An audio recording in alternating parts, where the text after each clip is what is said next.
வணக்கம் நேயர்களே, நான் உங்கள் மணிகண்டன் பிரபாகரன். பக்தி யுகம் சேனல் மூலியமா உங்க சந்திக்கல மிக்க மகிழ்ச்சி. இன்னைக்கு சீஃப் கெஸ்டா யார் வந்திருக்காங்க பாத்தீங்கன்னா, ஜேஎம்எஸ் சந்திரமொழி ஐயா வந்திருக்காங்க. ஃபர்ஸ்ட் ஆஃப் ஆல் அவரை வெல்கம் பண்ணிடலாம். வணக்கம் ஐயா. வணக்கம். இருக்கீங்க நல்லா சூப்பருங்க. ஸோ கடந்த சீரீஸ்ல சனிப்பயிற்சி அதோட விழிப்புணர்வாகவும் நிறைய விஷயங்கள் பார்த்துட்டு இருக்கோம். ஏன்னா 2020 வந்து அந்த 6 கிரக சேர்க்கை இப்போ மீண்டும் 5 கிரக சேர்க்கையா வருது. அதுவும் குரு வீட்டிலே வருது. ஸோ அப்படி இருக்கும் நிறைய அதை பத்தி பேசலாம். ஸோ ஃபர்ஸ்ட் ஆஃப் ஆல் இன்னைக்கு பார்க்கக்கூடிய லக்னம் கன்னி லக்னம். ஸோ இந்த கன்னி லக்னத்துக்கு இந்த சனி பயிற்சி பலன்கள் இந்த 2.5 வருஷம் எப்படி இருக்க போகுது? ஸோ அதை பத்தி கொஞ்சம் டீட்டெயிலாக சொல்லுங்க. சனி வந்து இவ்வளவு நாள் 6ஆம் இடத்துல இருந்தார். 6ஆம் இடத்துல இருக்கும்போது உறவுகள் சார்ந்த விஷயம், ஹெல்த் சார்ந்த விஷயத்துக்கு நல்லா இல்லை. இப்போ வந்து ஹெல்த் சார்ந்து இம்ப்ரூவ் ஆக போகுது. அதனால பிரச்சனை இல்லை. உறவுகளும் நல்லா புதுப்பிக்கப்படும். இப்போ ஒருத்தர் அகம் சார்ந்த வேலை செய்கிறாங்கன்னு வைங்க, ஒரு கன்சல்டிங், லாயரு, ஜோதிடரு, புரோகிதம், மற்றபடி அக்கௌண்டன்ட்டு, கமிஷன் வகை தொழில், இப்படியெல்லாம் இருக்கிறவங்களுக்கு, அகம் சார்ந்த தொழிலில் இருக்கவங்களுக்கு கஸ்டமர் வந்து புதுசாக டெவலப் ஆவாங்க. வெளிநாடு சார்ந்து இவங்க வந்து பயணம் பண்ண வேண்டி வரும். வெளிநாடு சார்ந்து டெவலப் ஆகும். அதனால சனி வந்து 6ஆம் இடத்துல இருந்து 7ஆம் இடத்துல போனது வந்து இவங்களுக்கு வந்து ஹெல்த் இம்ப்ரூவ் ஆகும். அதில் வந்து நல்லது. ஆனால் 6ஆம் இடத்துல ஹெல்த் நல்லா இல்லை. பட் தொழில்னு வந்து எடுக்கும்போது உங்களுக்கு கன்னி லக்னத்துக்கு தொழிலை கொடுக்கறது வந்து ராகு தான். 2ல் ராகு நட்சத்திரம், 6ல் ராகு நட்சத்திரம், 10ல் ராகு நட்சத்திரம். இப்போ அந்த ராகு கூடயும் சனியும் சேர போறாங்க ஒரு மாசம். அப்ப என்ன ஆகும்? கஸ்டமர்னால நமக்கு பூமிங்கா இருக்கும், டெவலப்மெண்ட் நல்லா இருக்கும். ஆனா யாரெல்லாம் கன்னி லக்ன புள்ளி 1ஆம் புள்ளியா இருக்காங்களோ அவங்களுக்கு தான் அந்த எஃபெக்ட் உடனே கிடைக்கும், நல்லா கிடைக்கும். ஆனா அதுல இப்ப உத்தரம் 2ஆம் பாதத்துல இருந்து 3, 4 அல்லது அஸ்தத்துல இருக்கவங்களுக்கு அது 6ல் இருக்கிற மாதிரி அர்த்தம். அந்த சேர்க்கை வந்து 6ல் நடக்குது.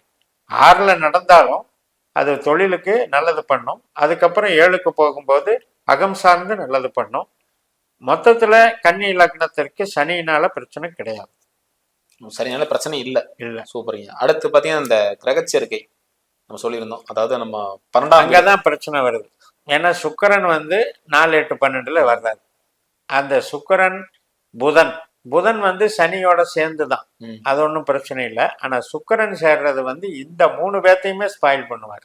ஜென்ரலா என்ன நினைப்போம்? பாக்கியாதிபதி, தனாதிபதினு எடுப்போம் சுக்கிரனை. அது வந்து நல்ல சேர்க்கைன்னு எடுப்போம். ஆனால் இங்கே எப்படி எடுக்கணும்னா, அவர் வந்து 8ஆம் பாவ புள்ளியா இருக்காரு பரணியில். அவர் வந்து இவங்களோட சேரும்போது மட்டும், இப்ப 7ல் இருக்கிறதுனால நன்மைதான். 8க்குடைய புள்ளி 7ல் இருக்கிறது நன்மைதான் தனிப்பட்டு. சனியோட சேரும்.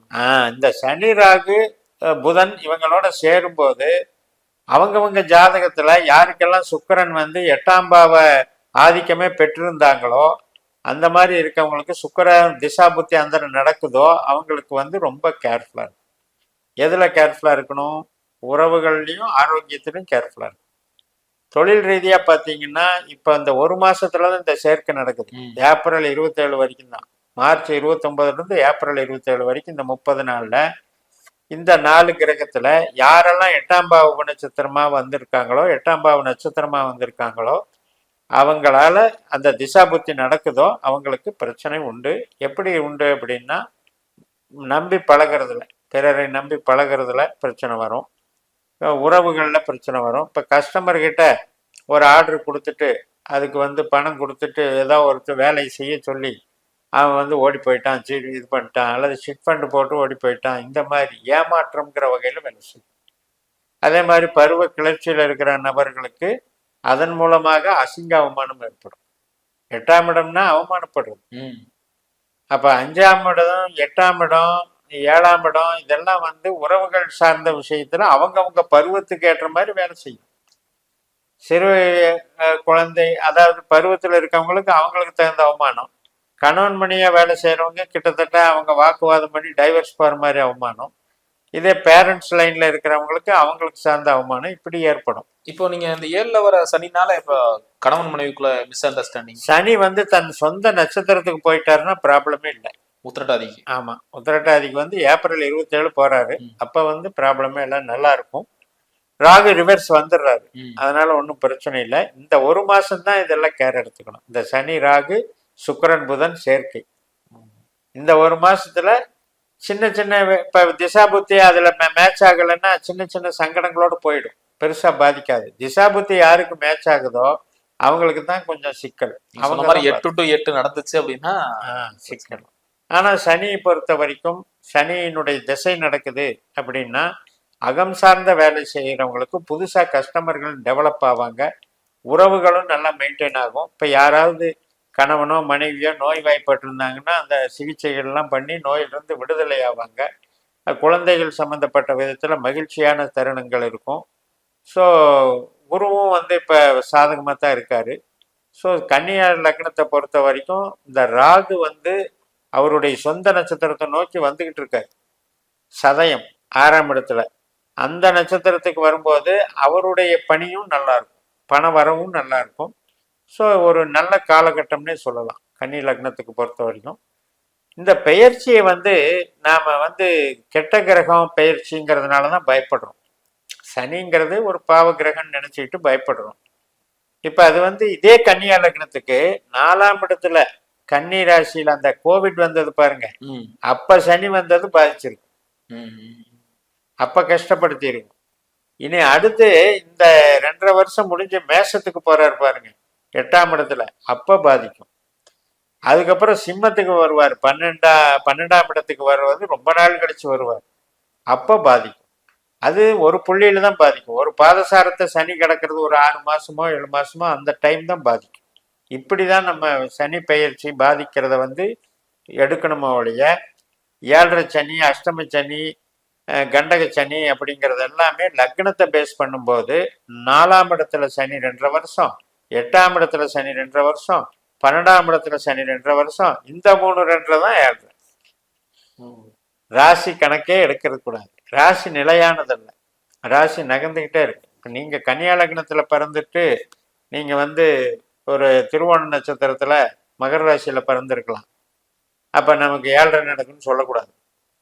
லக்னம் கன்னி, லக்னத்துக்கு எப்போ வந்து 12ல் வருதோ, சிம்மத்துக்கு வருதோ, அல்லது 4ஆம் இடமான தனுசுல வருதோ, 8ஆம் இடமான மேஷத்தில் வருதோ, அப்போதான் சனினால ஆபத்து. எந்த காலகட்டத்திலையும் ராசியை வச்சு சனி வந்து பாதிக்கிறதே கிடையாது.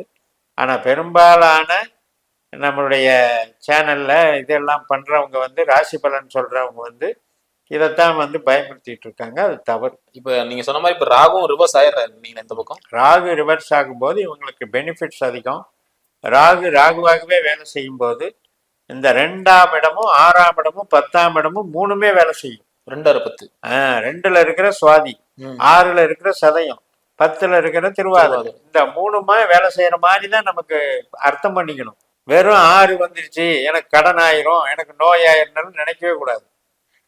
ஒருத்தர் கடனே வாங்கினாலும் அந்த கடன் மூலமா வருமானம் பண்ணுவார்.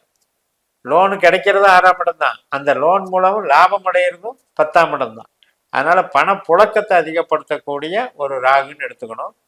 இப்ப குரு வந்து ராகு நட்சத்திரத்துக்கு போவார், குரு பயிற்சி ஆன பிறகு 10ஆம் இடத்துக்கு போவார். அப்ப இங்க இருக்கிற ராகுவும் அங்க இருக்கிற குருவும் ராகு நட்சத்திரத்திலே கனெக்ட் ஆகுறாங்க. அப்படியெல்லாம் கனெக்டிவிட்டி பார்த்து நம்ம பலன் சொல்லணும். குருவை பொறுத்த வரைக்கும் ராகுவை பொறுத்த வரைக்கும் 2மே காசு கொடுக்குற கிரகம் தான் கன்னியா லக்னம். உறவுகள் ரீதியாகவும் மூளை உழைப்பு சார்ந்தும் பணி செய்கிறவங்களுக்கு சனியும் புதனும் நல்லது பண்ணுவாங்க. ஆனால் சுக்கிரன் மட்டும் நெகட்டிவ். ஆனால் நம்ம ஜென்ரலாக சுக்கிரனை பெருமையாக பேசி பேசி பார்த்தீங்கன்னா சுக்கிர திசை நடக்குதும்பாங்க. ஆனால் சுக்கிர திசையில் தான் நான் ரொம்ப பாடுபட்டேன்னு சொல்லுவேன். அதுக்கு காரணம் என்னென்னா நட்சத்திரம் வேலை செய்யுது. நம்ம லக்ன புள்ளியிலிருந்து எந்த புள்ளி நட்சத்திரம் 8ஆம் பாவமாக வருதோ அந்த புள்ளி கிரகம் வந்து நம்மளை படுத்தியே தீரும். இதை வந்து ஏற்றுக்கணுங்க. இது வந்து ஏற்றுக்காம நீ நெகட்டிவ் ஏற்றுக்க மாட்டேன்னு சொன்னால் அடம் பிடிச்சா அப்புறம் ஜோதிடம் பார்க்கறதுக்கு பிரயோஜனம் இல்லை. 2ம் கலந்தது தானே ஜோதிடம், நல்லது கெட்டது எல்லாம் கலந்தது தான் ஜோதிடம். இப்போ 1, 5, 9 வேலை செஞ்சா ஆரோக்கியமும் இறையருளும் நல்லா இருக்கும். கோயில் குளம்னு சுற்றலாம், ஆனால் காசு இருக்காது, தொழிலை கெடுத்துடும், வேலையை கெடுத்துடும். இப்போ நீங்கள் வந்து இன்னைக்கு வந்து நிறைய பேர் தீர்த்த யாத்திரைகள்னு கிளம்பிட்டே இருக்காங்க இல்லையா, சிறு வயது பசங்க கூட கிளம்பிட்டே இருக்காங்க. அதனால கிளம்புறதுனால என்ன பலன் அப்படின்னு கேட்டால் 5ஆம் இடமும் 9ஆம் இடமும் அங்கே வேலை செய்யும்போது அது ஒரு என்ஜாய்மெண்ட்டுக்கு போகிறாங்க, அவ்வளோதான். அது வந்து அருள். பட் அங்க போய் வந்துதான் நமக்கு வந்து டெவலப் ஆகுது அப்படிங்கிறது இல்லை. அந்த 6ஆம் பாவம் அடுத்து மாறிடும். 6ஆம் பாவம் 10ஆம் பாவம் இயங்கும் போது தான் இவங்களுக்கு தொழில் நல்லா இருக்கும். அதனால 5, 9 இயக்கும் போது ஆரோக்கியத்துக்காகவும் உறவுகளுக்காகவும் ஆயுள் பலத்துக்காகவும் வயதான காலத்துல ஏன் கோயில் குளம்னு சுத்துறாங்கன்னா அவங்களுக்கு ஆரோக்கியம் தேவை, அவங்களுக்கு நல்லது. ஆனா இளைஞர்கள் போகும்போது அவங்களுக்கு வந்து வேலையை கெடுக்குதுன்னு அர்த்தம். அதனால வந்து அதுக்கு எதிராக நான் சொல்ல வரல, போகக்கூடாதுன்னு சொல்ல வரல. அது போறதுனால நமக்கு இது வரும்னு நினைச்சு போறதுதான் தவறு. அதுதான் விஷயம் இல்லைங்களா? அது இப்ப கன்னியா லக்னத்துக்கு ராகு தான் தொழில் கிரகம் அப்படின்னா ராகுக்கு உண்டான வழிபாடுகளை எடுத்துக்கலாம். காளகஸ்தி போகலாம், திருநாகேஸ்வரம் போகலாம். உங்களுக்கு வந்து இது சர்ப்ப தேவதைகள்னே இருக்கு இல்லையா, பாம்பு புத்துக்கண் கோயில்கள், இல்லை ஜென்ரலா பத்திரகாளி கோயில்கள் இருக்கும். அந்தந்த ஊர்ல பாரம்பரியமான கோயில்கள்லாம் இருக்கும். அந்த மாதிரி வழிபாடுகள்லாம் பண்ணும்போது தொழில் நல்லா இருக்கும். யாருக்கெல்லாம் குரு வந்து தொழில் புள்ளியா வருதோ அவங்க வந்து திருச்செந்தூர் போகலாம், ஆலங்குடி போகலாம், குபேரனை வழிபடலாம். இதெல்லாம் நட்சத்திர ரீதியாக நம்ம வழிபாடுகளை எடுத்துக்கிற முறை. அதை விட்டுட்டு நம்ம வந்து ஒரு கும்பலா எல்லாரும் போறாங்க நானும் போறேன் அப்படின்னு போறது வந்து அவங்க ஜாதகத்துல நெகட்டிவா இருந்தா பிரச்சனை ஆகும். ஒரு கோயிலுக்கு போயிட்டு வரும்போது ஆக்சிடென்ட் ஏன் நடக்குது? அந்த 8ஆம் பாவம் அங்க வேலை செய்யும். அதனால இவங்களுக்கு அது ப்ராப்ளம் ஆகும். அப்ப நம்ம வந்து அடிப்படையில இந்த சனியும் நல்லது, புதனும் நல்லது, உறவுகள் சார்ந்து. ராகுவும் குருவும் பணம் கொடுக்குற கிரகம். இந்த குரு பயிற்சி, இந்த சனி ராகு பயிற்சி எல்லாமே நல்லா இருக்கு. இந்த ஒரு மாசம் மட்டும் கவனம் எடுத்துக்கணும். ஏப்ரல் 27 வரை மார்ச் 29 கவனம் எடுத்துக்கணும். இந்த கிரக சேர்க்கை வந்து நட்பு வட்டார பழக்க வழக்கங்களோ, பெண்கள் சார்ந்த விஷயங்களோ, உறவு பாலுணர்வு சம்பந்தப்பட்ட விஷயங்கள்லையோ, ஏன்னா சுக்கிரனும் ராகுவும் சேர்றாரு, சனியும் சேர்றாரு. அதுல வந்து இவங்க ஜாதகத்துல அது வந்து அவமானப்படுத்துற கிரகமா இருந்தா அந்த பிரச்சனையும் கவனிச்சுக்கணும். ரொம்ப ரொம்ப நன்றிங்க. அடுத்தடுத்து காணொலி சந்திக்கலாம். நேர்களை இந்த வீடியோ உங்களுக்கு பிடிச்சிருந்தா மறக்காம லைக் பண்ணுங்க, ஃப்ரெண்ட் அண்ட் ஃபேமிலிக்கு ஷேர் பண்ணி விடுங்க. இதே மாதிரி இன்னொரு காணொலி சந்திக்கும் வரை உங்களிடம் விடைபெறுவது உங்கள் மனைவி பிரபாகரன். நன்றி, வணக்கம். வணக்கம்.